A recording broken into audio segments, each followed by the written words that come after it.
Can't touch this.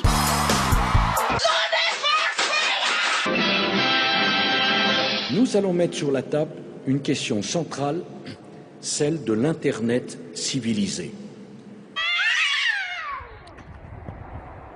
Je ne dis même pas de l'Internet régulé. Je dis de l'Internet civilisé. Merci Nicolas. Donc, si l'Internet a besoin d'être civilisé, c'est qu'il ne l'est pas. Et donc, ceux qui le peuplent, les internautes, nous, vous, serions des barbares. C'est noté. 4 ans plus tôt, c'est la République populaire de Chine, l'un des 10 pays ennemis de l'Internet, qui voulait le civiliser. Bel héritage. Donc, quoi de mieux qu'une conférence mondiale pour permettre de civiliser ce fichu Internet? La veille du G8, je réunirai avec l'accord de mes collègues, et notamment du président Obama, les grands intervenants de la société virtuelle dans chacun des pays du G8. Ah, l'IG8, Paris, capitale de l'Internet. Ses tentes blanches, son jardin des Tuileries, ses invités poids lourds, Facebook, Google, les décideurs du web. Et au milieu de ces illustres causeurs, un internaute, un barbare, un peu perdu. Gosh, I am. First of all, may I say I'm grateful to be here. A little surprised, given the other members of the panel, because I don't think I'm from the same planet, actually.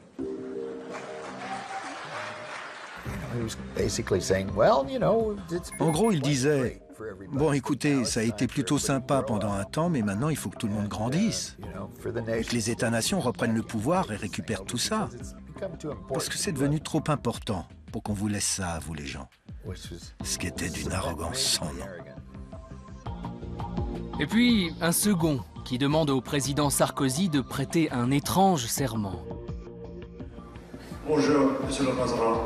Je m'appelle Jeff Jarvis from City University of New York. A U.S. Official calls the Internet an eighth continent. It is a new land. And so as you go to the G8, I have one small request. I would ask our government to take a Hippocratic oath for the Internet. And that is first, do no harm.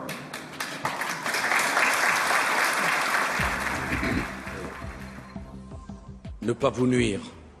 Mais bien sûr. Pourquoi voudriez-vous qu'on vous nuise?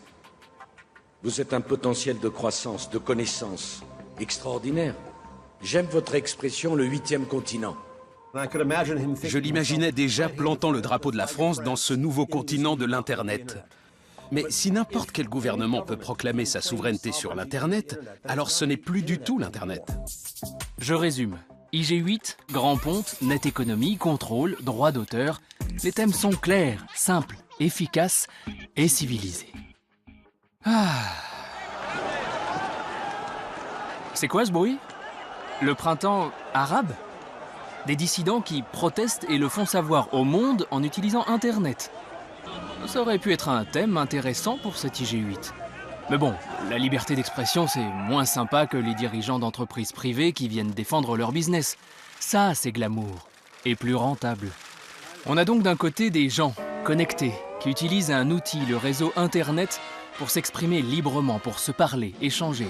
Et puis de l'autre, certains politiques ou industriels qui ne comprennent pas d'où vient ce bruit, ce brouhaha où n'importe qui peut dire n'importe quoi, et qui cherchent à baisser le volume, question de confort. Ceux qui parlent depuis toujours, c'est eux, ceux qui passent à la télé, normalement. Et ça donne une contre-histoire du net. Et elle commencerait comme ça.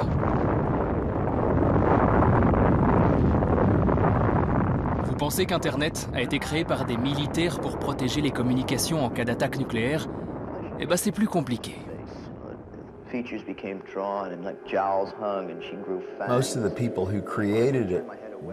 La plupart des gens qui l'ont créé étaient des hippies, même s'ils travaillaient pour la DARPA. Une grande partie des gens qui ont créé l'Internet prenaient du LSD. Donc c'était naturellement un environnement plutôt ouvert d'esprit.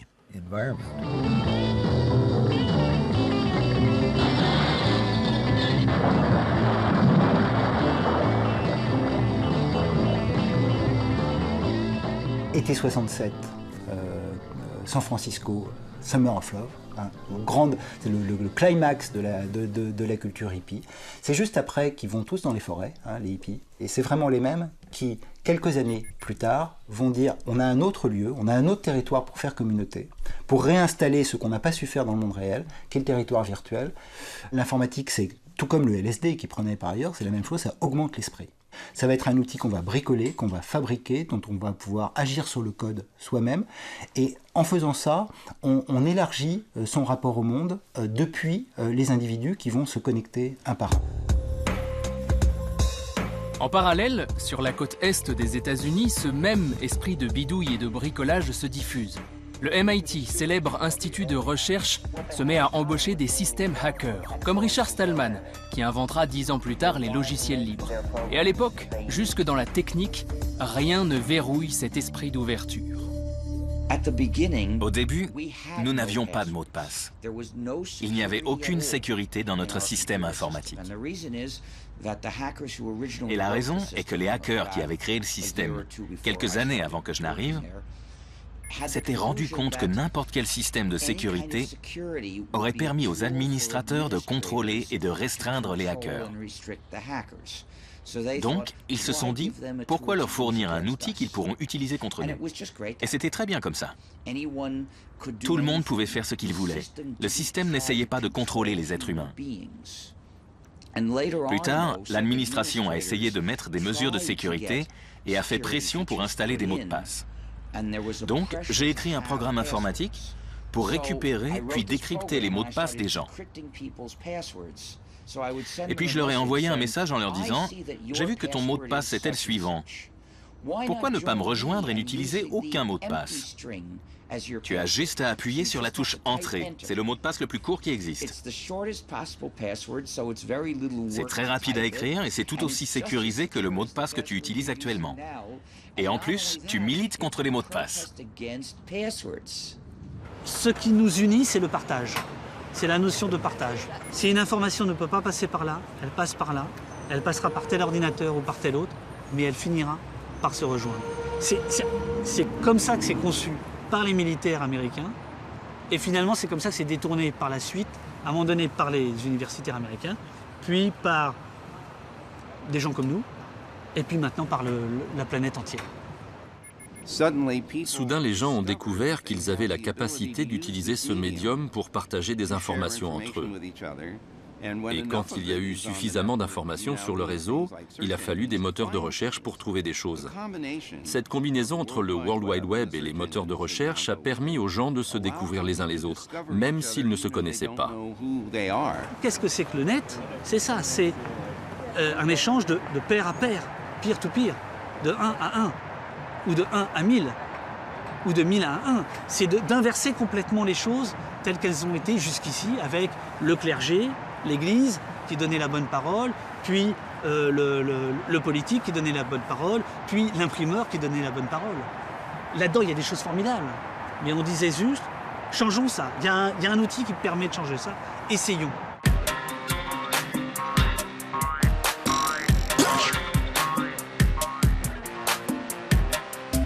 Je m'exprime et potentiellement mon voisin, tout comme le reste du monde, peut me lire. Voilà ce qu'apporte ce réseau pensé sous LSD. Parmi les premiers, les ados s'en emparent vite, très vite. Certains les appellent pirates, d'autres hackers ou corsaires, mais ce sont surtout des curieux. Ils cherchent, testent, bidouillent. Et leur jeune âge n'est pas un hasard, c'est l'endroit rêvé pour échapper à la censure parentale, le lieu des possibles, de l'aventure. Ah, fichue jeunesse! J'ai pensé que ces gosses, ces hackers, étaient un peu consternants.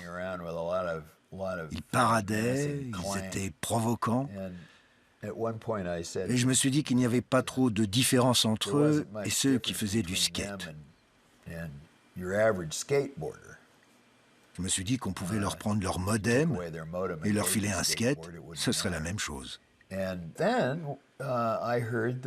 Mais ensuite, j'ai entendu que l'un d'entre eux était rentré chez lui et avait retrouvé sa sœur de 12 ans entourée de pas mal de gens des services secrets qui pointaient leurs armes sur elle, pendant que d'autres vérifiaient tous les trucs électroniques de la maison, y compris son radio-réveil et ses cassettes de Metallica. Et je me suis dit, tiens, peut-être que ces loustiques sont plus dangereux que je ne l'imaginais, si le gouvernement les traite comme ça.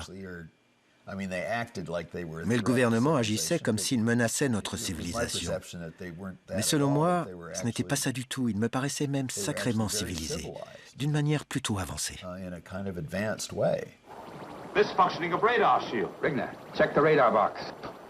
Et rapidement, les différents services de renseignement ont tous cherché à intégrer les compétences de ces bidouilleurs des réseaux.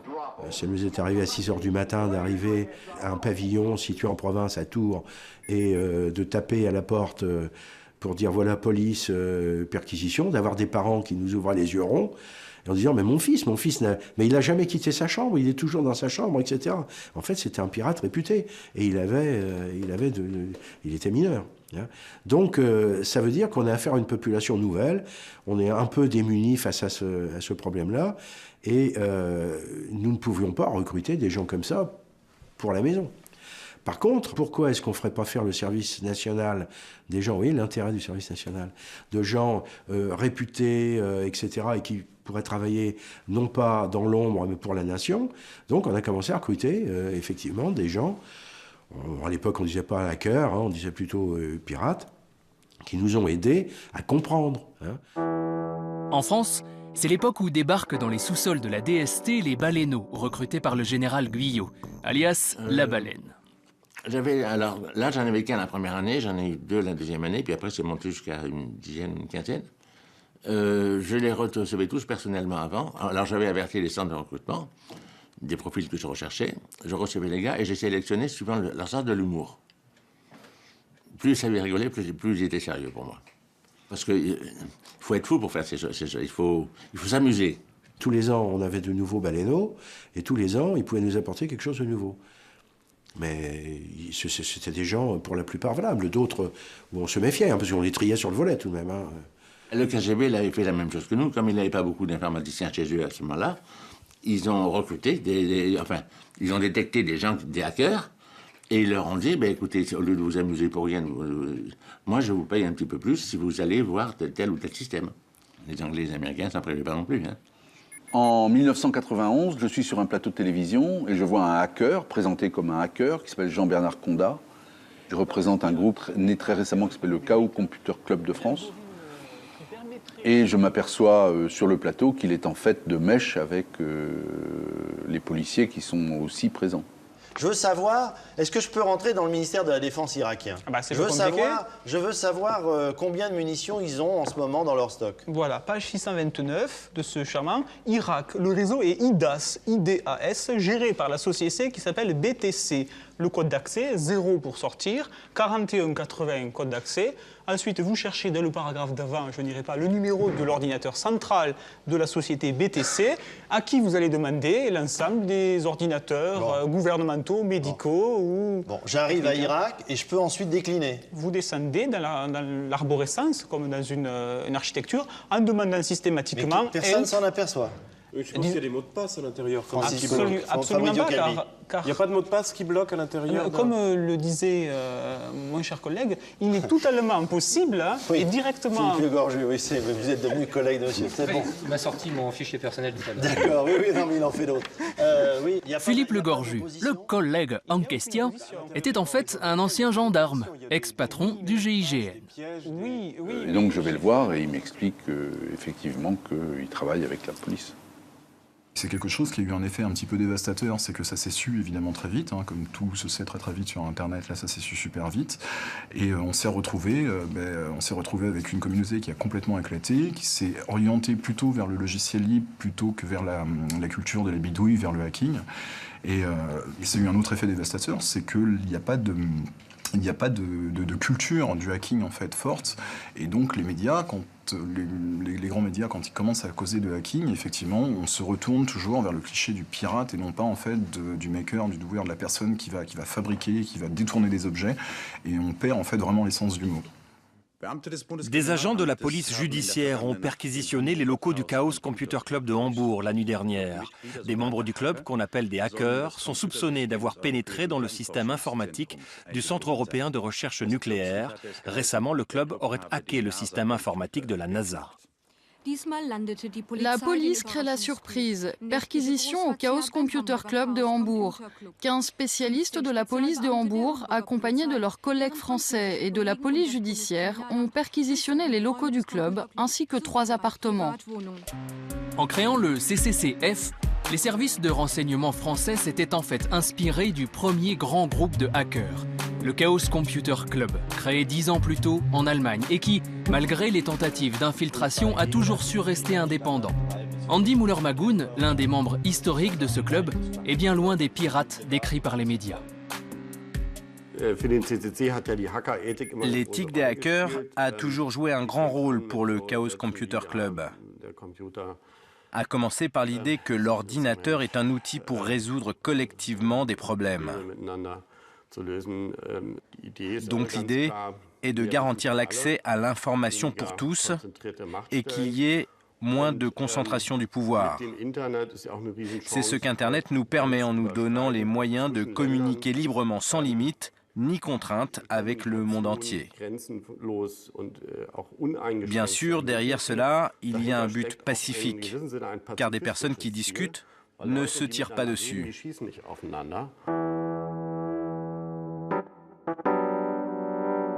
Le hacking, c'est la démarche scientifique. On observe quelque chose qu'on ne comprend pas, et on se demande, comment, pourquoi, et on va chercher à comprendre. C'est ça le hacking. C'est les hackers qui ont construit les premiers ordinateurs, les premiers langages de programmation. C'est les hackers qui ont construit Internet et qui le construisent tous les jours. La morale du hacker, ça veut dire en quelque sorte que vous pouvez contourner les problèmes. Donc on essaye toujours de contourner les problèmes plutôt que de les affronter. Mais il y a des menaces contre l'Internet auxquelles nous devons faire face. Il y a des États tyranniques qui essaient de contrôler l'Internet. Il y a de bons gouvernements qui se comportent mal sur Internet en essayant de filtrer tous nos contenus, en essayant de nous surveiller ou de contrôler le net de différentes manières. On ne peut pas simplement contourner cela, parce qu'on pense parfois faire quelque chose de juste et de libre sur le net, mais on finit en prison. C'est un fait que quasiment tout ce qui circule sur Internet est enregistré par la NSA. Et je connais bien la NSA, de l'intérieur. Et je peux vous dire que leur despotisme est amoindri par leur incompétence.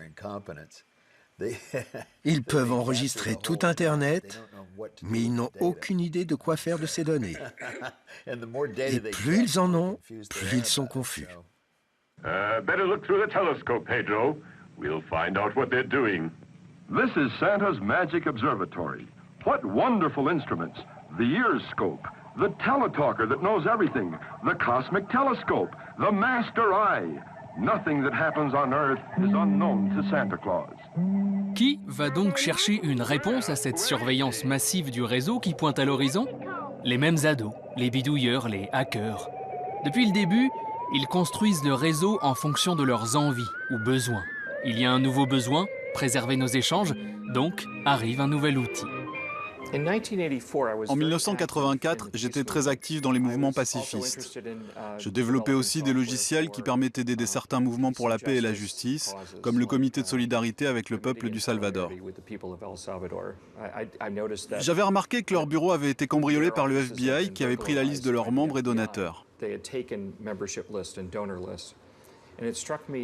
Ça m'a semblé évident que ce genre d'organisation puisse chiffrer leurs documents afin de les protéger en cas de cambriolage par le gouvernement.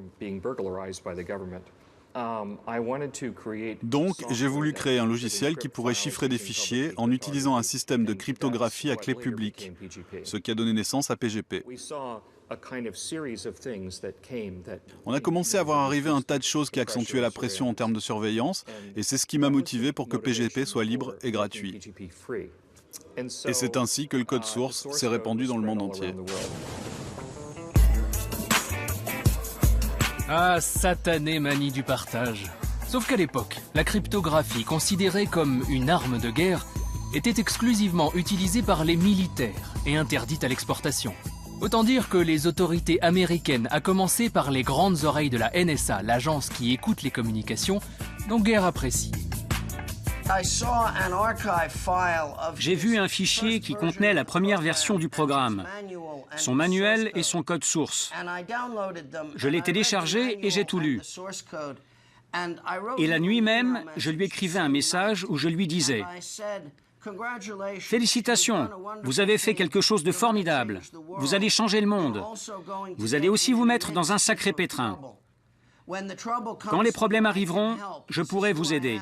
Voilà qui je suis, voilà ce que je fais, et vous pouvez me demander tout ce que vous voulez. » C'était 10 jours avant qu'un officier fédéral ne vienne frapper à sa porte, à Boulder, dans le Colorado. 3 ans plus tard, ils ont laissé tomber l'affaire. Il y a eu beaucoup de réactions très vives contre cette enquête criminelle. Toute l'industrie informatique était de mon côté, et c'est l'industrie la plus puissante aux États-Unis. Avec du recul, la vraie réponse, c'est que le e-commerce avait besoin du chiffrement fort. Et donc, ils nous ont laissé faire, parce que ça a permis aux banques de faire de l'argent. Si nous pouvons chiffrer nos données, ce n'est pas parce que les gouvernements ont capitulé face à M. Zimmerman, mais c'est parce que les gouvernements ont capitulé face à des banques comme Citibank, Deutsche Bank et la Société Générale. Il est assez choquant d'entendre dire que la cryptographie devrait être hors la loi. Car si on nous interdit de protéger nos données, les criminels, eux, pourront toujours le faire. Ils peuvent embaucher toute la mafia russe pour le faire. Donc si la protection de la vie privée est hors la loi, ça veut dire que seuls les hors-la-loi ont droit à une vie privée. L'idée d'origine, c'est pourtant juste le respect de la vie privée. Internet en soi, c'est autant la communication totale que la surveillance globale. Donc permettre d'échanger sans risquer d'être surveillé, ce n'est pas un crime. Ça pourrait même être plutôt utile et sain. Et on va nous dire après que ceux qui font vivre le réseau, qui pensent ce genre de solution pour le préserver, sont des illuminés. Fallait pas les chercher. Governments of the industrial world, you weary giants of flesh and steel, I come from cyberspace, the new home of mind. On behalf of the future, I ask you of the past to leave us alone. You are not welcome among us. Un jour, j'ai écrit une sorte de déclaration d'indépendance du cyberespace et je l'ai envoyée à mes amis. Je ne pensais pas vraiment que ça irait plus loin, mais le lendemain matin, j'ai réalisé que ça avait fait le tour du monde. Je recevais des emails de gens d'un peu partout. C'était un sacré moment. J'étais un peu déconcerté parce que je n'avais pas franchement fait attention quand j'avais écrit ce texte. Et je ne pouvais pas imaginer une seconde que ça allait devenir un document de référence. Mais ça l'est devenu en une nuit. We have no elected government, nor are we likely to have one.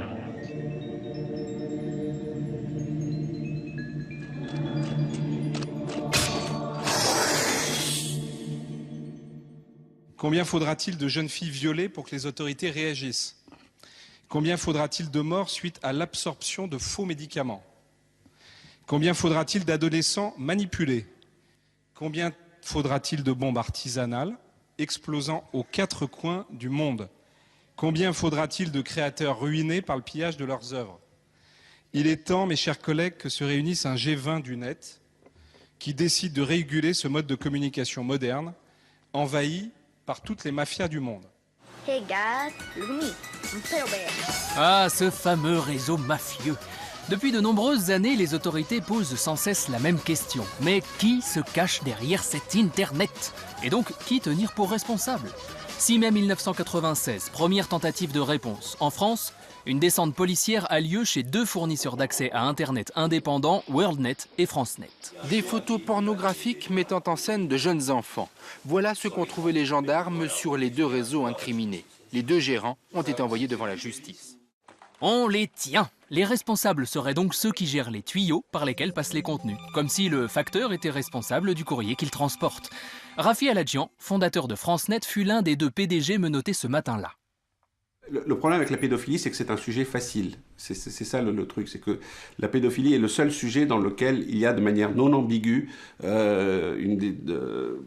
quand on voit une photo pédophile, on sait qu'elle est pédophile et on peut décider directement de la supprimer.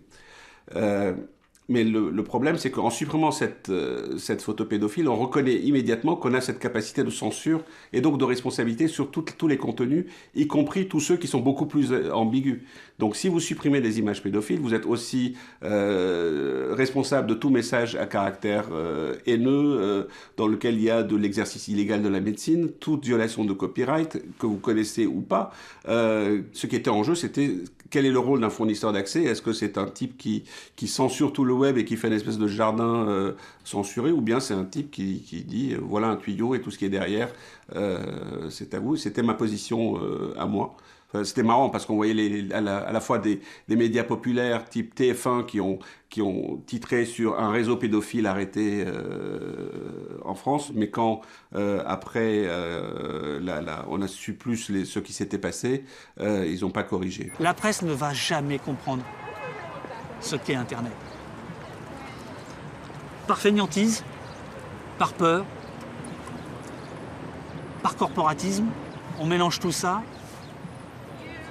On paye encore aujourd'hui ce malentendu, c'est-à-dire Internet, c'est les pédonazis, Internet, c'est forcément le mal, c'est forcément de la connerie, c'est forcément des chats qui font du skateboard en vidéo, ou des bébés qui rient pendant 3 minutes, ou c'est des... Mais non!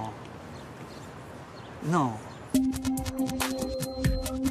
En 1999, le Conseil supérieur de l'audiovisuel en France, dirigé à l'époque par Hervé Bourges, va même organiser le premier sommet mondial des régulateurs consacré à Internet.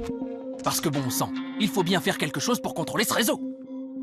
Nous avons dit, bien évidemment, il n'est aucunement question de censurer Internet, ni même d'essayer d'empêcher le développement d'Internet, au contraire, mais de le réguler. Ben, Internet peut dire n'importe quoi sur n'importe qui. Et on le sait bien aujourd'hui. On peut dire que vous êtes un salopard qui avait tué votre femme ou qui avait couché avec votre fille, hein, et vous aurez beau pour protester, c'est passé, c'est parti. Hein. Alors à ce moment-là, vous avez la justice qui peut intervenir si vous portez plainte, mais combien de temps faudra-t-il? Et votre image est abîmée à tout jamais. Alors c'est ça tout de même qui doit se poser. Il y a une autorégulation de la parole et des propos qui s'est mis en place sur Internet. Et ce phénomène d'autorégulation, et ça maintenant on a de bonnes études qui le montrent, il ne va pas valoriser des discours qui seraient des discours où les faits seraient absolument faux, conspirationnistes, racistes, dangereux, etc. C'est que ce travail collectif des internautes, il se fait de façon souvent heurtée, violente, hein, on connaît les discussions enflammées sur Internet, mais si quelqu'un dit n'importe quoi, et que c'est complètement faux, il ne va pas voir son discours reproduit partout, sauf pour dire qu'il a tort. Hein. Et donc il y a une capacité collective de vérification, de validation, à la fois factuelle et normative, qu'opèrent les internautes entre eux. Mais certains, politiques, industriels ou personnes publiques, ne sont pas convaincus. Il faut trouver qui a la clé de cet Internet. Si ce ne sont pas les fournisseurs d'accès, ce sont donc leurs frères, les hébergeurs, ceux qui permettent aux internautes de créer sites web, pages perso et donc de s'exprimer. Tout d'un coup, il y a une dépêche AFP qui sort, Estelle Hallyday attaque un hébergeur Internet qui diffuse des photos d'elle dénudée qui avaient déjà été publiées dans un journal. Un hébergeur, c'est quoi? Internet, c'est quoi? Dénudé, du sexe, du stupre. C'était parti. Valentin Lacambre, internaute libertaire, ne s'attendait vraiment pas à devenir un jour l'objet de la colère d'un mannequin célèbre. Une colère qui pourrait bien lui coûter très cher. Valentin Lacambre est hébergeur. Cela signifie qu'il accueille dans la mémoire de son ordinateur toutes sortes de pages web qui l'aident gratuitement à accéder à l'Internet. Il se rémunère en vendant parallèlement des services informatiques. Il est loin de rouler sur l'or. En premier instant, j'ai été condamné de manière assez légère. Mais pour le principe, parce que j'avais été condamné et que je voyais d'autres process profilés, donc j'ai fait appel. Et là, j'aurais pas dû, parce qu'en appel, je suis tombé sur Marie-Françoise Marais, un juge qui m'a aligné, mais d'une force. Et donc elle m'a condamné à payer 300 000 francs.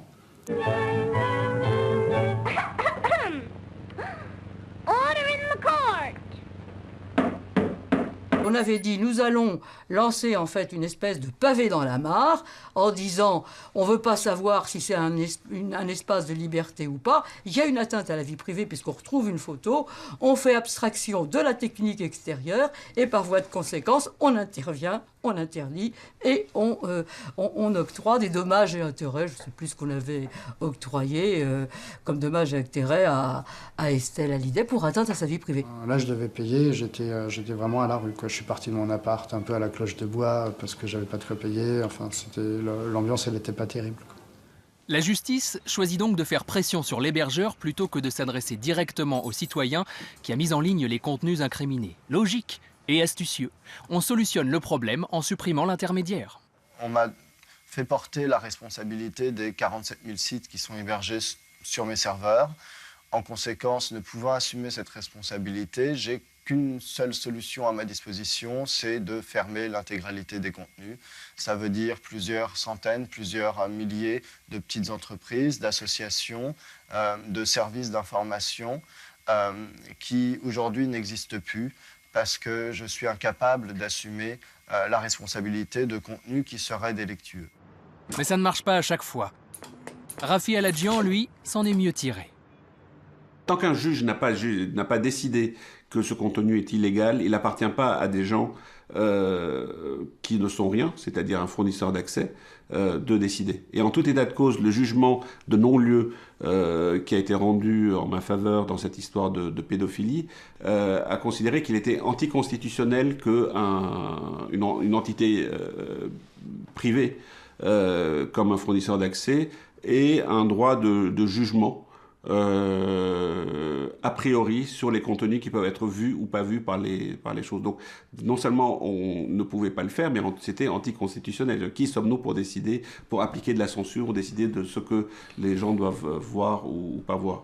Donc dès lors qu'une autorité a décidé que ce contenu est interdit, nous le signale et nous enjoint de l'enlever, on est à l'obligation de l'enlever, mais on n'a pas autorité pour décider de ce qui doit être enlevé ou pas. Il faut quand même se rappeler, et je pense que c'est unique dans l'histoire des États de droit modernes, que les premières décisions qui ont été rendues par des juridictions, que ce soit aux États-Unis ou en France, sur Internet, et c'était dans les années 90, c'était l'année 1996, la première décision rendue, ce n'est pas un tribunal d'instance, un tribunal de commerce ou un tribunal de grande instance local, c'est le Conseil constitutionnel, donc la plus haute des juridictions, avant même qu'aucun juge en France n'ait à connaître d'Internet, qui va censurer un amendement qui était présenté par le ministre chargé des télécommunications en 1993, qui s'appelait François Fillon.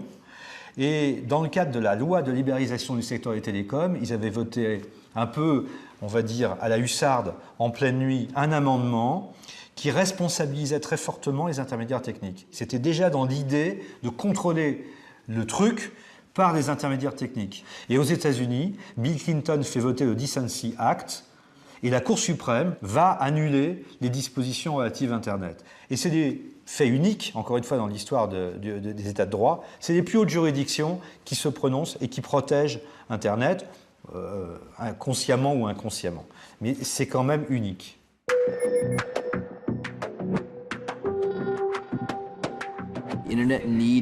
Internet a besoin d'être un endroit dédié à la liberté et non au contrôle. Donc moi, j'aimerais bien voir les gouvernements s'intéresser à Internet, mais d'une manière intelligente. En ce moment, les gouvernements s'intéressent à Internet, mais pas de la bonne façon. Je crois qu'il y a beaucoup de pression pour le contrôler. Et on a des législateurs qui ne comprennent pas comment il fonctionne, ni quels sont les effets de leurs actions quand ils essayent de le réguler d'une façon beaucoup trop lourde et restrictive. Et je pense que ça sera un problème majeur dans les 5 à 10 années à venir.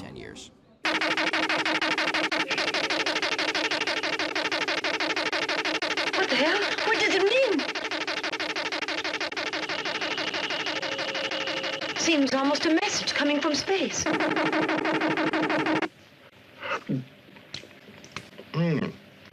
Pâté du foie gras. Captain, our computer is picking up a strange signal. Here, sir, you better take a look at it. Thanks. It's impossible. The computer's got to be wrong.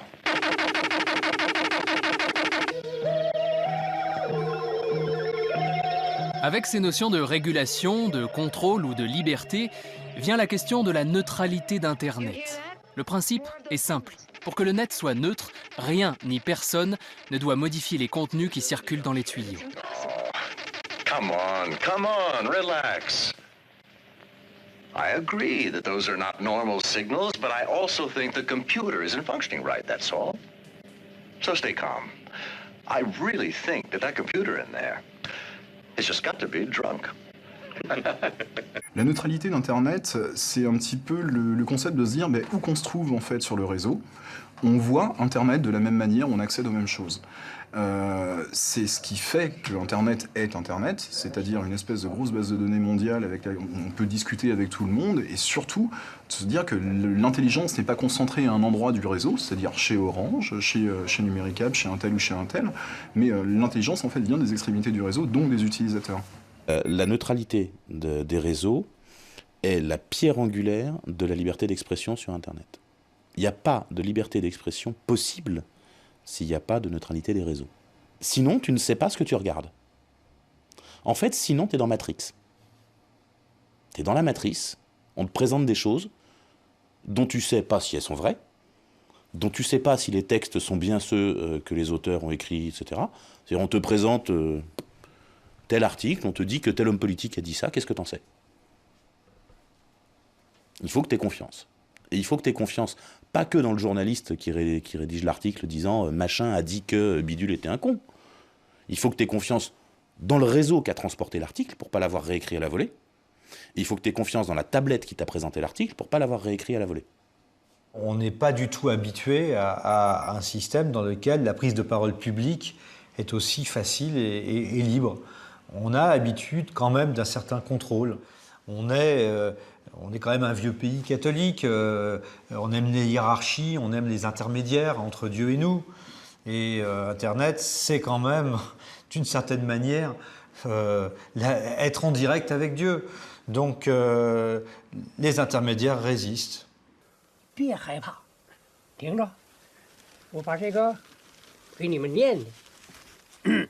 饶命，东汉臣，中国人，28岁，翻译官，知不道。华武小三郎，25岁，日本人，刚来中国，没杀过人，走饭的，别杀我，对呗？对呗？差不多，差不多。那走，该做啥做啥吧。先别动手，我还有好多事情要交代。殺せ、俺は死はされん。只有一支小队，无顶机枪。大日本帝国軍は殺されても恥ずかしめを受けんの。九台電話2個は傻子。絶対に投降はせん。絶対に祖国には什么干。两户一个，再两户一个。皇軍は必ず勝つ。天皇陛下万歳。还有14匹羊马。快点，就队完毕。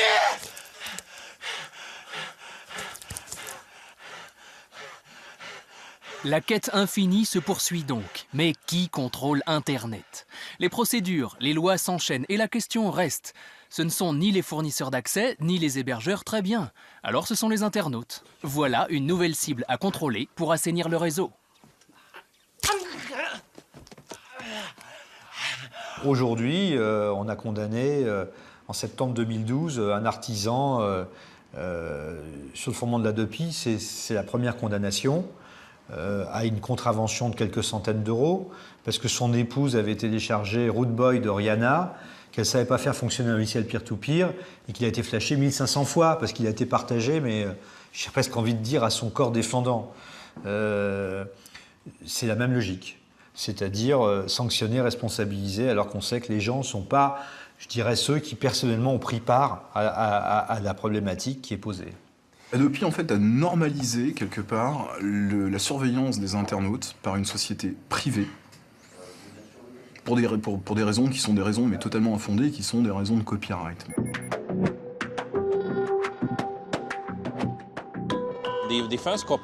Les premiers copyrights datent de 1557. C'était en Angleterre et le but était de supprimer toute dissidence politique. La reine avait alors accordé le monopole de l'impression à l'imprimerie londonienne. Et en échange, elle pouvait censurer tout ce qui sortait de ses presses. Ça remonte à cette époque. Nous avons eu cette culture fermée où une petite élite privilégiée pouvait décider quelle culture et quel savoir serait délivré au peuple. Mais Internet a changé tout cela. Internet a donné une voix à chacun. Pour la première fois dans l'histoire, une petite fille de 9 ans au Paraguay, qui vient d'avoir son premier ordinateur portable, peut aller sur Wikipédia et ajouter du savoir au savoir commun de l'humanité. Ça n'est jamais arrivé avant. Il y a vraiment un domaine dans lequel la France a pu être en avance, c'est la répression en matière de droits d'auteur. Et dès que Sarkozy a été élu, John Kennedy, le président de l'IFPI, donc l'organisation mondiale de lobbying des producteurs de disques, a dit avec Sarkozy, on tient notre champion, lui défendra nos idées. Et donc une fois entré en vigueur, l'Adopi a pu envoyer Marie-Françoise Marais, présidente de la commission de répression, aux quatre coins du monde, aux frais de la princesse, pour aller participer dans tous les raouts de l'industrie pour dire « Regardez, en France, ça marche », sortir des chiffres bidons de son chapeau et comme ça, vendre le modèle français à l'international. Ça, elle continue aujourd'hui. C'est pas un petit changement technique, c'est véritablement une révolution, parce que je pense véritablement que nous sommes à un changement de civilisation. Il va y avoir des modèles qui vont apparaître, mais il ne s'agit pas de faire la course avec le gourdin. Arrêtez de m'appeler la mère fouettarde du net. Non, je ne suis pas la mère fouettarde du net. Sûrement pas. Que l'échange de fichiers se fasse... Je pense que c'est une possibilité, mais qu'elle se fasse d'une façon qui préserve tout ce qui est droit d'auteur, droit de tous les internautes, pas des internautes, de tous ceux qui participent à l'industrie. Je pense que là, il y a un véritable problème. Est-ce qu'on rémunère une rente ou est-ce qu'on rémunère un travail? C'est un truc de fond. Là, chercher le vaccin contre le sida quand il y a 200 malades connus dans le monde, ça sert à rien. Par contre, quand il commence à y avoir quelques millions de malades un peu partout et des morts, niveau pépette, c'est mieux. Donc ça, c'est un modèle où tu rémunères la rente. Et donc, il faut créer des rentes si tu veux créer de la rémunération. Puis tu as un autre modèle qui est de dire on rémunère le travail. C'est-à-dire que la société, par un biais ou par un autre, que ce soit l'économie de marché ou que ce soit une autre forme d'économie, dit je souhaite que tel travail soit fait. Et donc, je vais rémunérer les gens pour le faire. C'est un modèle qui est assez classique en France. Hein. C'est ce qui fait de nous un pays soviétique aux yeux de beaucoup. Mais on a une recherche publique qui est très développée. C'est le modèle du CNRS. Hein. C'est le modèle normal du CNRS. On paye les chercheurs à chercher. Et le gars qui trouve, il ne gagne pas des millions. Il a juste fait son travail de chercheur, pendant lequel il a été payé, une paye de chercheur, honorable. Et puis c'est tout. Et c'est ce choix-là qui est, entre autres, caché derrière ce que font les ayatollahs du copyright. C'est un monde du revenu de la rente contre un monde de revenu du travail. Et c'est un choix de société très profond. Si ne pas réguler, c'est laisser le marché réguler, moi, ça ne va pas. Non. Parce que c'est une forme fallacieuse de réguler les choses. Moi, je suis pour l'éducation, voilà, tout simplement. C'est-à-dire que apprendre les pratiques, transmettre des pratiques, je trouve ça beaucoup plus fort que d'interdire. Voilà. Et il se trouve que la vie m'a amené à côtoyer des univers comme celui de la musique, celui du cinéma, etc., où on a bien vu que que ce sont des industries anciennes, lourdes, qui n'ont absolument pas compris ce qui se passait et qui ont essayé d'interdire et qui ont perdu. L'interdit ne sera jamais, porteur d'intelligence. Jamais. Il y a des gens qui essayent de contrôler l'accès à la culture du XXe siècle. Il y aura des gens qui voudront contrôler la culture du XIXe siècle. Et partout, il y a des gens qui pensent que quand on prend un bouquin de physique et qu'on fait une copie pour quelqu'un qui est trop pauvre pour se l'acheter, c'est potentiellement criminel. On criminalise la lecture de la même manière qu'on criminalise le fait d'être pauvre. Ça me fait penser à Victor Hugo qui a dit « Par la volonté de Sa Majesté, il est interdit aux riches comme aux pauvres de dormir sous les ponts. » Et de la même façon, nous interdisons aux riches comme aux pauvres d'apprendre gratuitement, ce qui ne pénalise pas du tout les riches, mais écrase les pauvres. Eh bien, si on pouvait mettre un terme aux lois diaboliques, comme la loi Hadopi, nous aurions alors un Internet qui respecterait les droits de l'homme. Internet perturbe les entreprises, des commerçants aux médias et tout type d'industrie. Mais Internet perturbe aussi les gouvernements parce qu'il permet aux gens de créer une nouvelle forme de société, sans frontières ni limites. Et ça remet en cause l'autorité de ces gouvernements. Donc, ces gouvernements et les entreprises qui restent sur de vieux modèles se regroupent parfois pour essayer de restreindre Internet et lutter contre ces changements.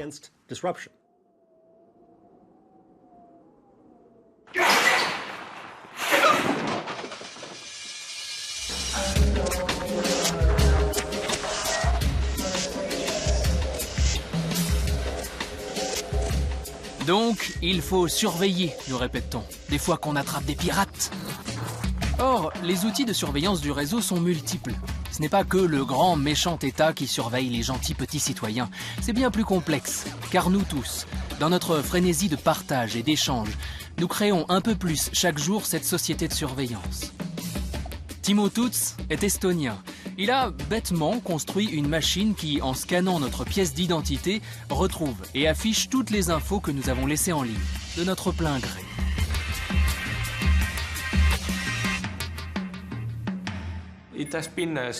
Ça a été assez effrayant pour moi de voir que les gens aimaient vraiment cette machine. Pour moi, il y avait de bonnes raisons de la rendre effrayante, mais pourtant les gens sont vraiment excités à l'idée de pouvoir voir leurs données. Mais ça arrive aussi tous les jours sur Facebook, partout dans le monde. Les gens partagent leur vie et ils adorent ça.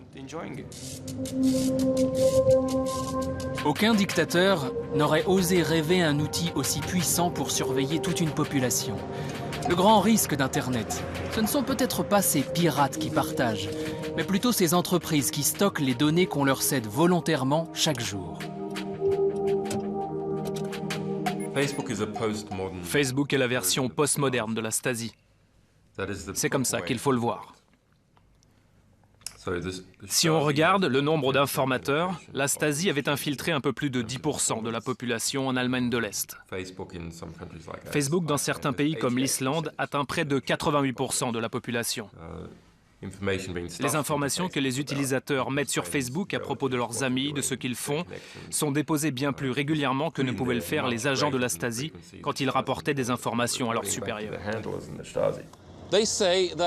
À partir d'une carte de crédit Visa, il est possible de prévoir un divorce 1 an avant que vous ne le sachiez vous-même. Et cela uniquement en regardant vos habitudes d'achat. Alors imaginez ce que Google ou Facebook peuvent savoir sur vous. Si on vous diagnostique une maladie grave, la première personne à le savoir, ce n'est ni vos parents, ni vos amis proches, ni vos enfants, votre mari ou votre femme, c'est Google. Nous avons construit le net de façon à ce que toute utilisation qui en est faite puisse être surveillée, d'une façon où chaque serveur web stocke l'information de qui accède à quoi. Et si ce serveur est celui de Facebook et si 800 millions de personnes l'utilisent pour communiquer, alors il y a un homme qui a le droit de savoir ce que tout le monde regarde et fait. Et ce type sera alors sous pression pour vendre ou donner au gouvernement et aux maléfiques de la Terre les informations cruciales de ce que tout le monde fait.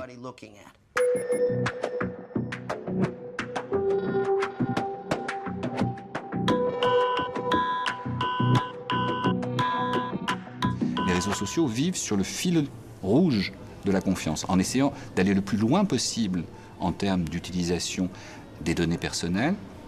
Et c'est ce que disait aussi le patron de Google, Eric Schmidt, qui disait « Nous sommes juste à côté de la ligne jaune, nous essayons de ne pas la dépasser ».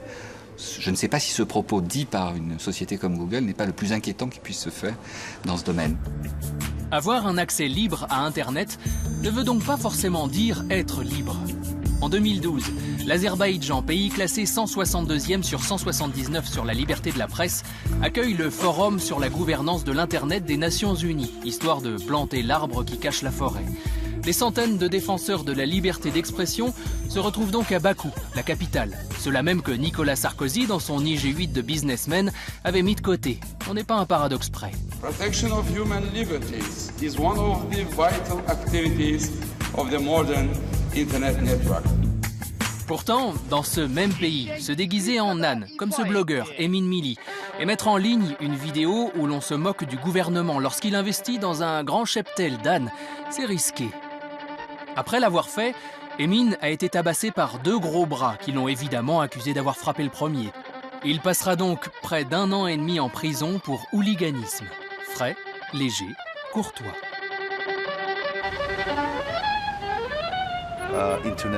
Internet n'est pas libre en Azerbaïdjan. Bien sûr, on est libre d'utiliser Internet techniquement. Je peux, là, aller écrire n'importe quoi sur Facebook ou Twitter, mais ça ne veut pas dire que quand je vais quitter ma maison, je vais être libre. Je vais marcher dans la rue comme si de rien n'était. Je peux être attaqué, remis en prison, et il ne s'agit pas que de moi. Il y a plein de gens à qui c'est arrivé. Ce que j'essaie de dire, c'est que ce gouvernement annonce aujourd'hui, regardez, on a plus de 60% de pénétration Internet. Il y a 900 000 personnes sur 9 millions qui sont sur Facebook en Azerbaïdjan. Et ils disent, regardez, ça grandit vite, on est un pays libre. Mais ce n'est pas vrai. Tu ne peux pas mesurer la liberté d'un pays en mesurant son accès technique à Internet.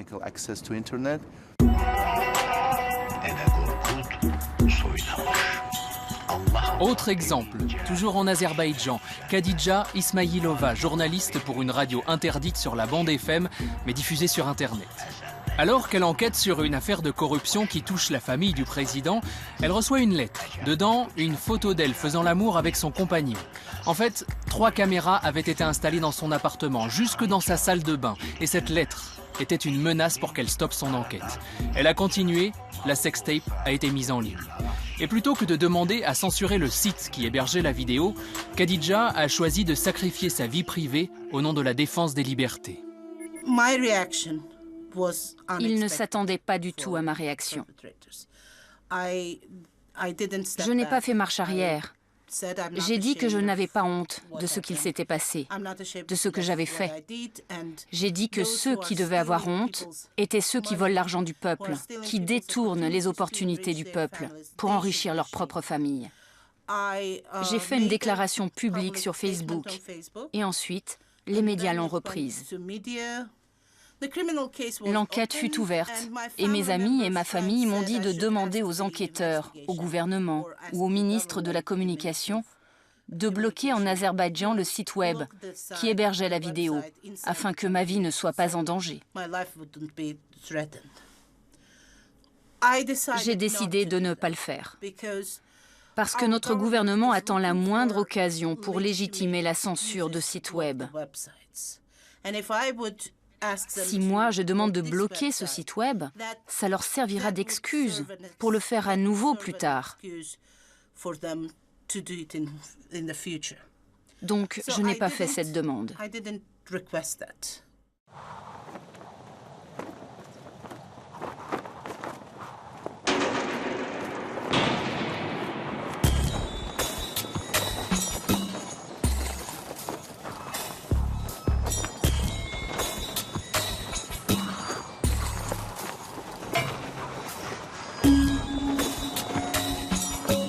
Aujourd'hui, si les tentations de censure ou de surveillance du réseau sont de plus en plus grandes, c'est peut-être aussi une bête question de finance.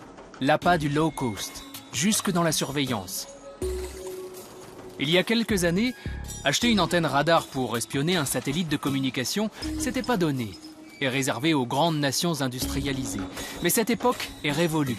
Dans un monde où toutes les communications ou presque sont numérisées, les coûts chutent, la tentation grimpe et le business de la surveillance devient rentable. Tout le monde parle de cyberguerre et personne ne parle de cyberpaix. Mais pourquoi?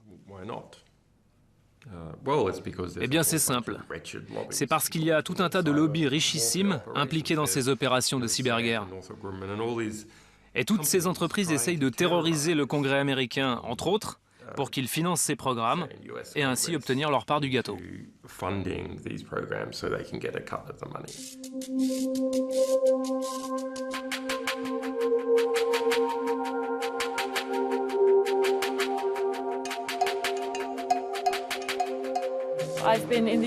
Je suis au Parlement européen depuis 2009, date à laquelle il y avait aussi des élections en Iran. À l'époque, de nombreux Iraniens mettaient en ligne des vidéos pour montrer que des milliers d'hommes et de femmes manifestaient dans les rues pour demander où est mon vote. J'étais en contact avec de nombreux activistes et plus je leur parlais, plus ils m'expliquaient qu'ils étaient trouvés, tracés, traqués et emprisonnés à l'aide de technologies répressives. Et je me suis dit qu'il fallait enquêter. En creusant, j'ai découvert que ces technologies n'étaient pas utilisées qu'en Iran, mais également en Égypte, en Tunisie, en Syrie ou au Bahreïn, et dans beaucoup d'autres pays où la répression est systématique, mais où des entreprises européennes ont été en mesure d'exporter ce que j'appelle des armes numériques. Il est grand temps que nous mettions un frein à ces exportations et que ces entreprises se comportent de manière plus transparente et responsable. Il y a un énorme marché avec plus d'1 millier d'entreprises commercialisant des technologies de surveillance massive. Une compagnie sud-africaine vend par exemple un kit pour 10 millions de dollars par an qui permet d'enregistrer en permanence toutes les communications téléphoniques d'un pays de taille moyenne. C'est ce que William Binney, un ancien directeur de la NSA, a qualifié de totalitarisme clé en main.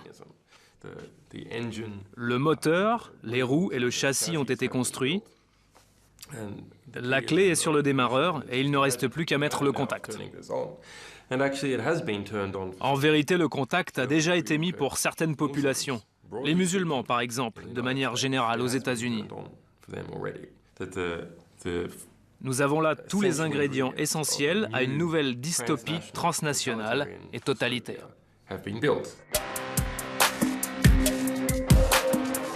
Je veux être le président de la France des droits de l'homme. Je ne crois pas à la réelle politique qui fait renoncer à ses valeurs sans gagner des contrats. Eh bien justement, à propos de contrats, la France en a gagné un beau avec le colonel Kadhafi. La livraison de toute une infrastructure permettant de surveiller l'ensemble de l'Internet libyen. Pratique pour un dictateur. Mais ça, bien sûr, c'était bien avant la victorieuse opération tricolore lancée pour libérer le pays. Vive l'amitié entre la France et la Libye! Quand la situation a commencé à dégénérer un petit peu en Libye, il nous est remonté en fait une information comme quoi la France avait vendu un système de surveillance globale de toute la population à Abdallah Senussi, qui était une personne qui était activement recherchée par la Cour pénale internationale, qui a été condamnée par contumace en France pour des actes de terrorisme quand même. On a commencé donc à gratter un petit peu et on est tombé assez rapidement en fait sur une entreprise qui s'appelle Amesis, qui a été effectivement mise en cause directement ensuite par le Wall Street Journal, qui a découvert vraiment les infrastructures, les installations d'Amesis en Libye, dans une prison qui avait été désaffectée et qui avait été réhabilitée en fait pour devenir un centre d'écoute. C'est légal ou c'est pas légal? Quand c'est pas légal, on vend pas. Mais est-ce que vous êtes conscient qu'il y avait des vies humaines qui étaient menacées? 2003, levée de l'embargo. 2007, il serre la main des plus grands, d'accord? Et vous venez en 2011, d'accord, me demander si j'ai pu poser une question de savoir si ça allait servir à traquer des opposants, d'accord, dans son pays.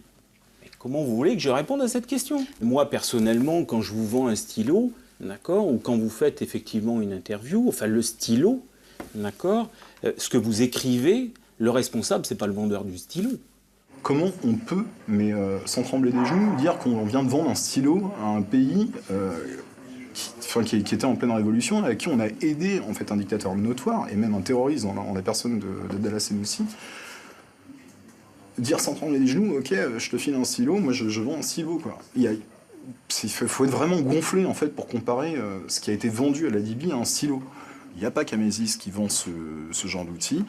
Amesis s'est fait une spécialité par contre de l'interception légale et de l'interception massive à l'échelle d'une nation.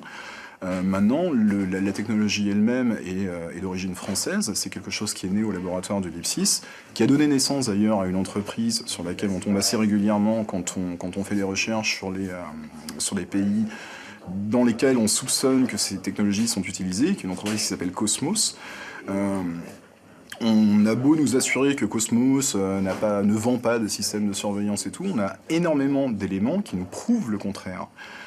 Faut savoir que cette entreprise, Cosmos, a été prise la main dans le sac en train de vendre un système de surveillance à travers un consortium italien à Bachar el-Assad. Et elle n'a pas fait ça il y a 10 ans, elle n'a pas fait ça il y a 5 ans. Elle était en train de s'apprêter à le vendre il y a à peine quelques mois. Depuis, Cosmos a annoncé qu'elle se retirait du projet syrien, tout en précisant être restée en parfaite conformité avec l'ensemble des législations en vigueur. Une position également défendue par Amesis. Après tout, c'est vrai, aujourd'hui aucune loi n'interdit à une entreprise occidentale de vendre des armes de surveillance à un dictateur. Traditionnellement, les pays démocratiques établissent une liste des armes qu'ils ne peuvent pas vendre sans autorisation, et une autre des pays à qui ils ne peuvent pas vendre ces armes.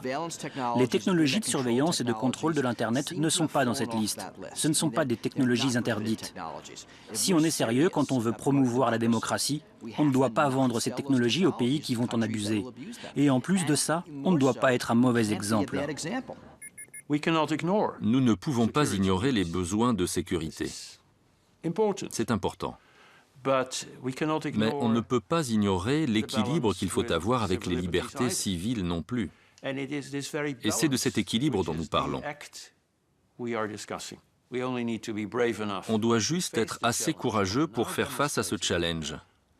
Démontrer pourquoi on a vraiment besoin d'une mesure comme celle de la surveillance, mais également rester critique afin de préserver cet équilibre à tous les niveaux.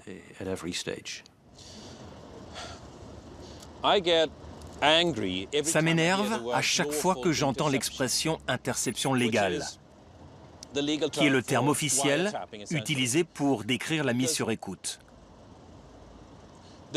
Parce que la notion même d'interception légale implique que c'est OK, que c'est bien, parce qu'elle respecte la loi.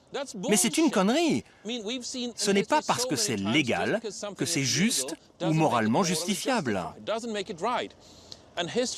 Et l'histoire a toujours été très dure avec ceux qui ont choisi de suivre la loi quand la loi était mauvaise.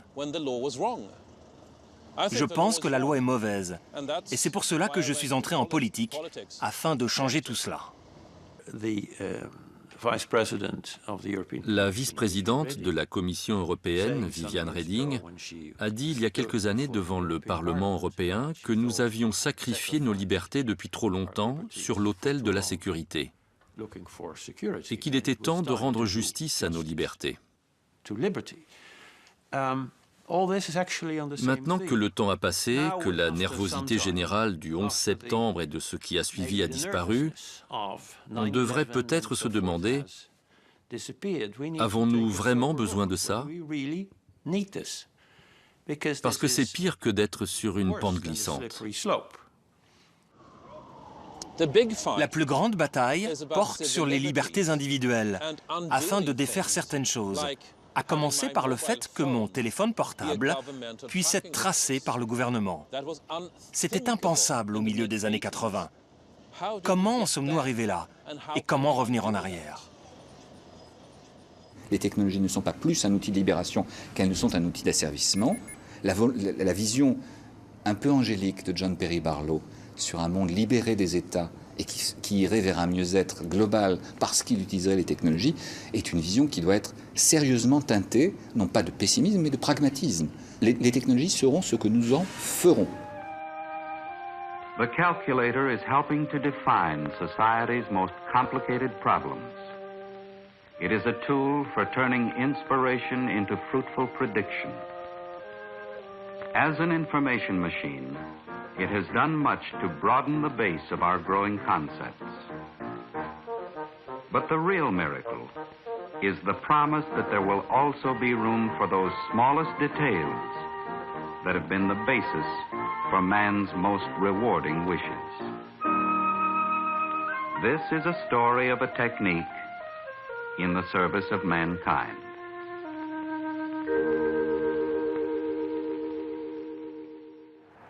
En fait, ce que je crois, c'est qu'on est dans une période encore de transition. C'est-à-dire qu'en fait, c'est plus 1789, mais qu'est-ce qu'on fait? Maintenant, qu'est-ce qu'on fait? Voilà. On remet le roi, on appelle Bonaparte, on est tous des Robespierre, qu'est-ce qu'on fait? On sait que ça va mal tourner, mais ce qu'il faut, c'est repousser le plus possible le moment où ça va mal tourner, et puis surtout, si ça tourne mal, que ça tourne mal pour tout le monde.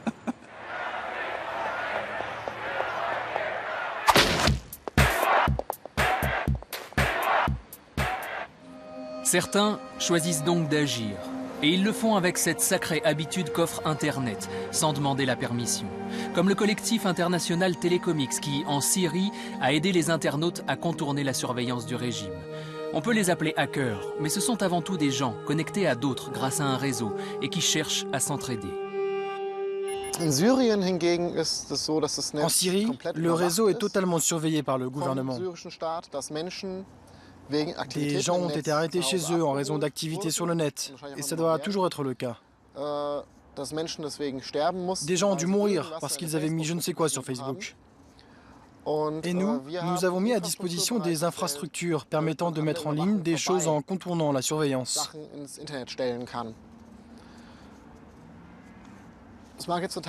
Cela peut paraître prétentieux, mais nous étions à ce moment-là les seuls à pouvoir le faire. Une ONG ne peut pas intervenir comme nous l'avons fait. Nous avons attaqué les décisions d'un État souverain. En d'autres circonstances, cela serait considéré comme une déclaration de guerre. Nous, Télécomics, avons décidé qu'il était important pour les gens de pouvoir mettre en ligne des informations. Et nous avons décidé de contourner les décisions d'un État par tous les moyens.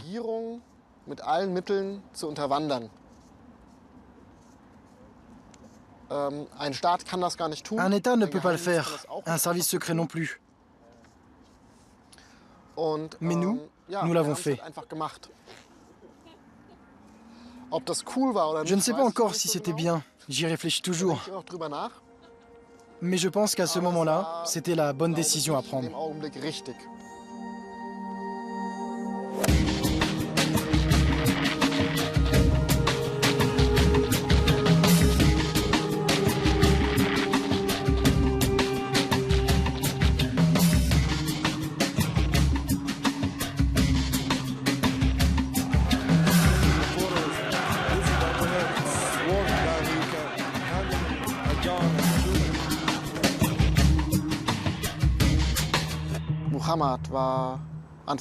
Muhammad avait tout juste 20 ans. Il était étudiant, il avait des frères et sœurs. Je connais toute son histoire, il me l'a raconté. J'avais organisé des interviews avec un journal allemand. Lorsqu'on a voulu faire la troisième interview, je l'ai cherché et je ne l'ai pas trouvé. J'ai demandé à des gens où il était.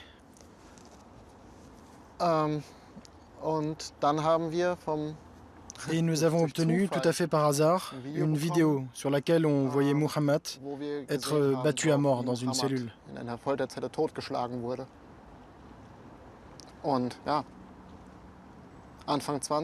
Il avait tout juste 20 ans, rêvait d'un monde libre, d'un pays libre. Et parce qu'il voulait exprimer librement ses rêves, il a été tué. Dear peoples of the Middle East and North Africa, this is Telecomics. We have a short message for you. Recently there have been massive uprisings in many countries, from Tunisia to Egypt. We are very happy to see the success of your struggles for democracy and freedom. We are also sad to see the violence that happens. Telecomics works for defending free communications. During the last week we have worked intensively with providing modem lines and amateur radio communications when the internet was shut down completely in Egypt. We also provide methods for circumventing internet filtering, as well as the strongest cryptographic softwares available to modern computers, for avoiding government surveillance and repression. Telecomix consists of hundreds, maybe thousands, of internet activists that work in the service of free communication. We use every communication technology that we master to try to keep the flow of information up. You are free to request anything from us. We do our best. We are from the internet. We come in peace. Let there be freedom for all people and computers.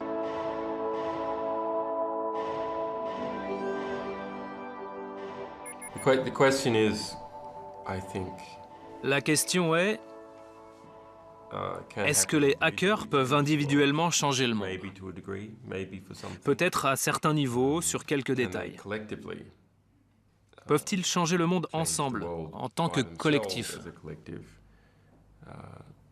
Sans doute pas tant que ça. Et ils ne travaillent pas si souvent de manière collective. Maintenant, est-ce qu'en s'associant avec d'autres gens, ils peuvent faire quelque chose? Là, la réponse est oui. Il y a une phrase très belle que j'aime beaucoup de Ben Schneiderman qui disait « Il n'est plus temps d'apprendre à nos enfants à surfer, il est temps de leur apprendre à créer des vagues ». Je crois que le citoyen doit créer la vague. Je pense que l'on est en train de vivre un profond changement de société. Et cela change si vite que nous n'avons pas le temps de comprendre ce qui arrive. Nous ne savons pas comment réagir. On va avoir besoin d'une génération de personnes qui est née avec Internet, qui a grandi avec Internet, qui comprend vraiment ce que les législateurs actuels ne saisissent absolument pas. On a besoin que ce soit elles qui soient au pouvoir. Et là, on commencera à avoir un vrai changement. Le Parti pirate est une vague, née du réseau. Grâce à lui, il a même fini par atteindre les plages du Parlement européen. J'ai mis en ligne un site vraiment moche qui disait « Vous savez les gars, je pense qu'on peut réunir 225 000 voix. Et si on y arrive, on sera au Parlement. Voilà notre projet, voilà comment on va le faire, je pense qu'on peut le faire. » 3 ans et demi plus tard, aux élections européennes de 2009, on a obtenu 225 915 voix, ce qui nous a propulsés au Parlement européen. Quand Nicolas Sarkozy s'est fait élire et qu'on a lu en filigrane de son programme le délire sécuritaire d'Internet, on s'est dit qu'il fallait se mettre en ordre de bataille, qu'il fallait inventer quelque chose. C'est là qu'on a créé la Quadrature du Net. Et on s'est dit, eh bien, on va hacker la politique. Ils sont légion, les exemples d'initiatives citoyennes qui émergent du réseau. Tout comme le Parti pirate, la Quadrature du Net, à l'origine une petite association française, bouscule l'agenda politique jusqu'au Parlement européen. C'est mon côté révolutionnaire épicurien. Le principe est toujours le même, agir sans demander la permission. Et derrière, le même rêve, modifier la société comme on corrige 3 lignes de code. En tant que la Quadrature du Net, on fabrique tous les jours des outils pour permettre aux citoyens de comprendre les enjeux sur ces dossiers, mais aussi pour leur permettre de participer. On a par exemple développé un truc qui s'appelle le Pi-phone, qui permet aux gens d'appeler gratuitement le Parlement européen. Donc nous choisissons la liste des eurodéputés à appeler, donc ceux qui restent à convaincre, ceux qu'il faut bien cibler, etc. Et les gens entrent leur numéro de téléphone, pouf, il y a leur téléphone qui sonne, et ils sont directement mis en contact avec les eurodéputés. C'est un truc qu'on peut faire avec 3 bouts de voix sur IP et 4 morceaux de code et 5 rustines sur Internet. Et l'esprit de bidouille, les rustines, ça fonctionne, même en politique. Les initiateurs du traité ACTA s'en souviennent encore. ACTA, qu'est-ce que c'est? C'est l'accord commercial anti-contrefaçon. C'est un accord international protégeant le droit d'auteur, le copyright et la propriété intellectuelle. Nous ne nous battons pas contre ces valeurs, qui existent déjà, mais contre des aspects de ce traité qui vont à l'encontre des intérêts du peuple et de beaucoup de nos libertés. ACTA, c'était l'accord commercial anti-contrefaçon. C'est un texte négocié en secret, comme un accord commercial que font les pays entre eux, mais qui contenait un nombre de dispositions répressives en matière de copyright et qui allait littéralement transformer les intermédiaires de l'Internet en une police privée du copyright et imposer des mesures répressives absolument inacceptables. Pendant 4 ans, on a fait campagne, on a informé les citoyens pour que les citoyens se saisissent de ce dossier, aillent au contact des élus du Parlement européen. Et le 4 juillet dernier, le Parlement européen a rejeté par 478 voix contre 39, dont 21 UMP français, ce texte qui est une victoire historique. Quelques mois avant, les gens nous disaient « Non mais c'est complètement impossible ». Personne n'a vu venir le raz-de-marée qui a submergé le Parlement autour de l'ACTA, mais tout le monde l'a senti passer. Eh bien, c'est ça, la force de l'Internet, lorsqu'elle est appliquée à la participation démocratique, à la participation citoyenne. Et c'est ça qui quelque part, est beau et un peu magique, parce que ça ne se contrôle pas, ça ne se commande pas. On ne siffle pas dans un sifflet, et puis il y a 100 000 personnes alignées avec une seule tête qui dépasse, qui font « chef, oui, chef ». Ça ne se passe pas comme ça. C'est complètement spontané, organique. On est surpris nous-mêmes.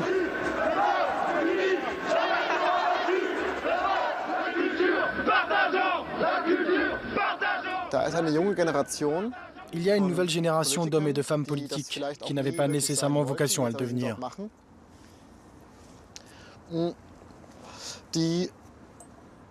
Ils font désormais ce boulot de politiciens qui ont grandi sur Internet et avec Internet.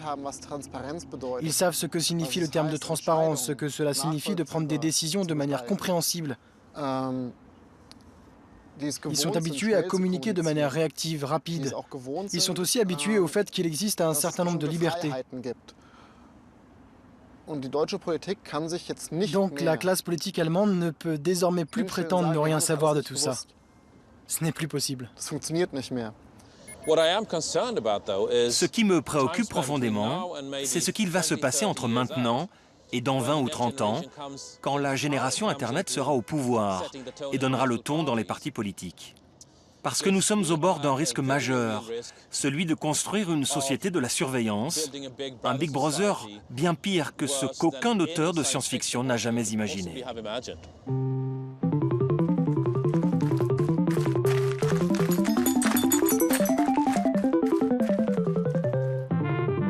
D'ici là, comme le disent certains, il faut continuer à coder. Car ce qu'il y a sous le capot d'Internet, ce qui fait tourner le réseau, c'est le code.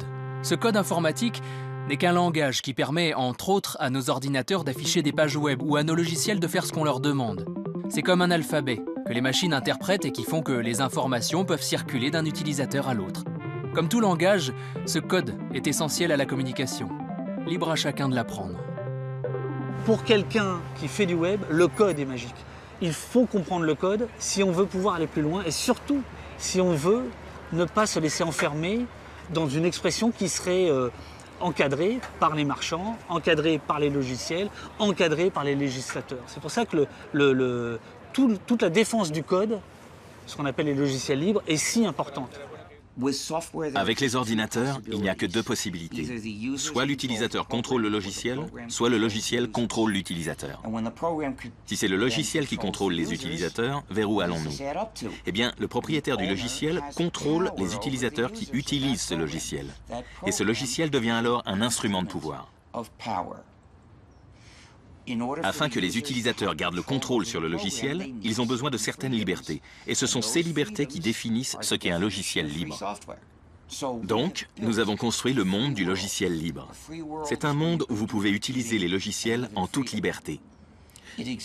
Ça existe parce que nous l'avons créé. Et maintenant, c'est à vous de vous échapper du monde des logiciels propriétaires pour nous rejoindre dans le monde libre. Écrire du code informatique est une vraie compétence qui demande beaucoup d'efforts. Vous ne pouvez pas apprendre ça en un jour. Mais je pense vraiment que nous avons besoin d'un apprentissage de ce code. Les gens doivent comprendre comment la technologie fonctionne et non voir celle-ci comme une mystérieuse boîte noire. La transparence du code est une prérogative démocratique. Et donc l'intérêt du code libre et ouvert, de l'accès possible par les citoyens à ce code, est évident. Donc le logiciel libre, les mouvements open source, c'est une chose. Mais ne pas se tromper. Aujourd'hui, le code est accessible qu'à ceux qui savent le manier, c'est-à-dire une extrême minorité. une extrême minorité. Et donc, l'un des enjeux pour les temps qui viennent, ce n'est pas non, là encore que l'on puisse accéder au code, mais que les citoyens puissent devenir promoteurs, créateurs du code. Et là, les choses changent. Si vous avez, non pas une techno-élite de 0,5% ou de 1%, mais une capacité pour 10, 15, 20%, voire pourquoi pas un jour 50 ou 60% des citoyens, de créer non pas simplement leur code, mais à terme les services qu'ils devront utiliser. Et pourquoi pas, puisqu'on en parle, les objets qu'ils pourront créer un jour avec des imprimantes 3D, puisque c'est l'évolution évidente vers laquelle nous allons, on voit bien que c'est cette capacité à créer, et non pas simplement à utiliser les réseaux, qui pour moi sera la composante essentielle de la démocratie.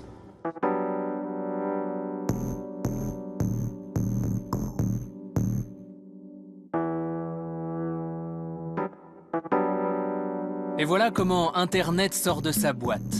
L'esprit des pionniers, ces hippies sous LSD, semble être finalement toujours là. Les vapeurs sont tenaces. Aujourd'hui, des machines, appelées imprimantes 3D, conçues par des hackers, bidouilleurs, makers, ouvrent de nouveaux horizons et poussent le concept encore plus loin. Une imprimante 3D, c'est simplement quelque chose qui va te couler une forme en 3 dimensions avec du plastique en fait, et ça va te créer un objet. Donc tu peux te créer des objets avec ça. Ce qui est important en fait quelque part, c'est la réappropriation de process qui sont des process industriels, qui sont très coûteux et qui aujourd'hui en fait sont démocratisés. Faut savoir qu'un truc comme ça coûte moins de 1 000 €. La grosse machine en fait coûte plusieurs dizaines de milliers d'euros et c'est quelque chose qui va nous permettre après nous tout simplement de nous amuser, de jouer.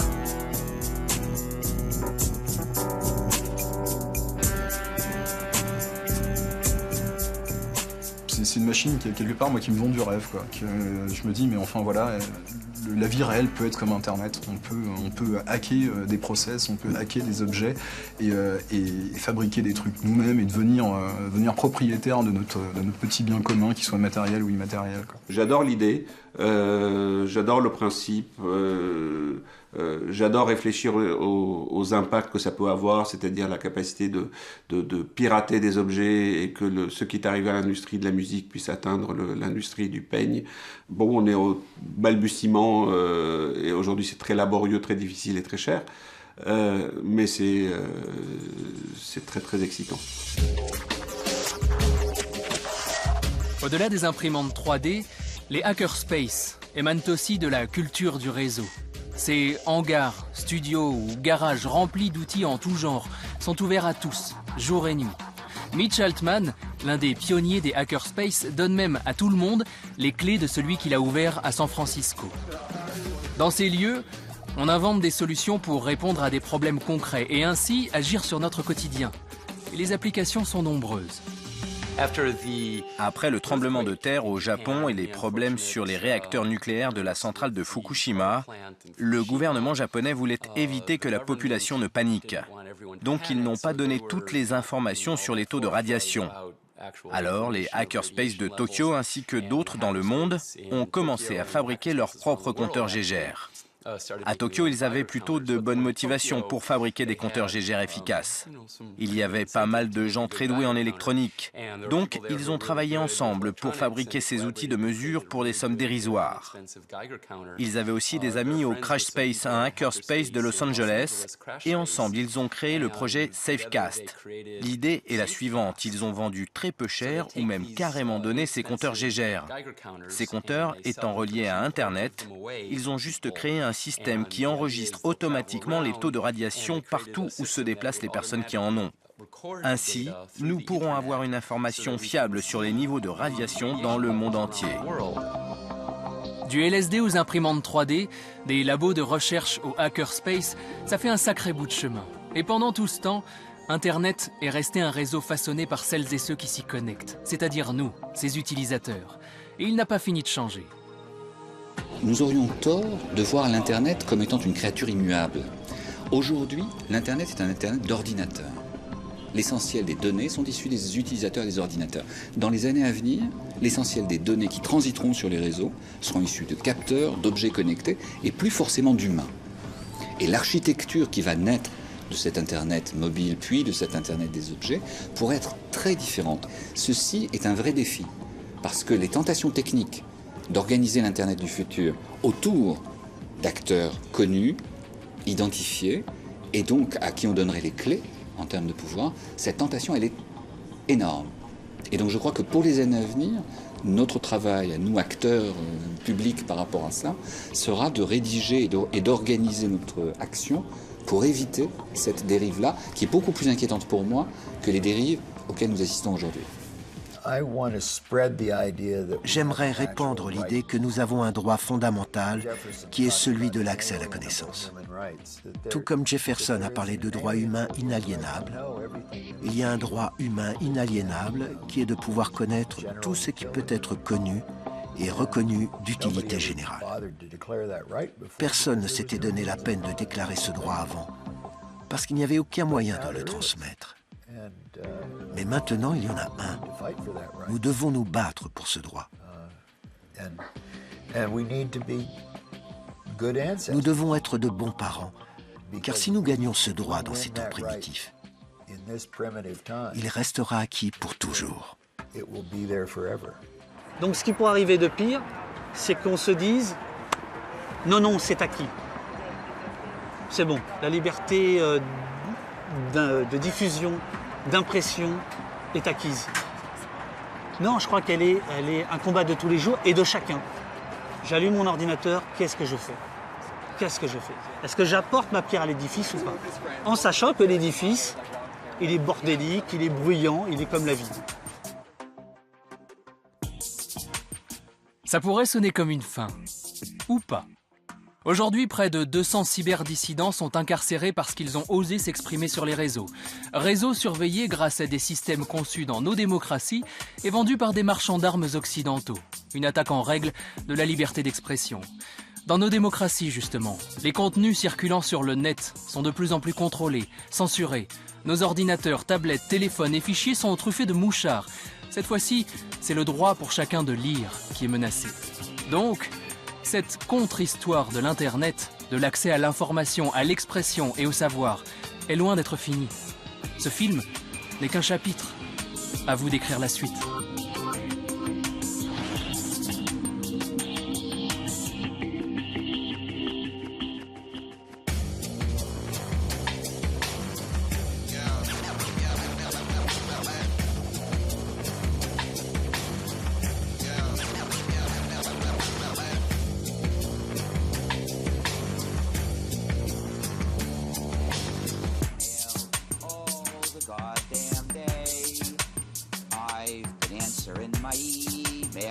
My work gets done that way. Can't you feel the fingers ache and type until early in the morn? Can't you see the letters blurring? It's just an ad for porn. But my song's obsolete. The spam nowadays doesn't have ads for porn.